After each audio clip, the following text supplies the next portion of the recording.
ಸಂಸಾರದ ಬಂಧನಗಳ ಬಿಡಿಸು ಹರಿಯೇ. ನಿನ್ನ ಸ್ಮರಣೆಯಿಂದ ನಾ ಅರಿತೆ, ತಂದೆ ತಾಯಿಯೂ ನೀನೆ, ಬಂಧು ಬಳಗವೂ ನೀನೆ. ಈ ಅರಿವಿನೊಂದಿಗೆ ಎನ್ನ ನಿಂದೆಯಲ್ಲಿ ನೊಂದಿಸಬೇಡ. ಮಿಂಚಿನಂತೆ ಗಮನಕ್ಕೆ ಬಂದರೂ ಅನುಭವಿಸಲಾಗದ, ಅರ್ಥ ಕಾಣಲಾಗದ ಸಂಸಾರವೆಂಬ ಮಾಯೆಯೊಂದಿಗೆ.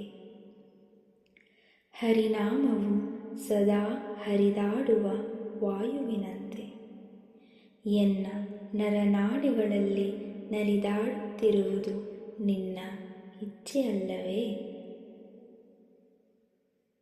ಸಂಸಾರದ ಬಂಧನಗಳ ಬಿಡಿಸು ಹರಿಯೇ. ಶ್ರೀಕೃಷ್ಣಾರ್ಪಣಮಸ್ತು.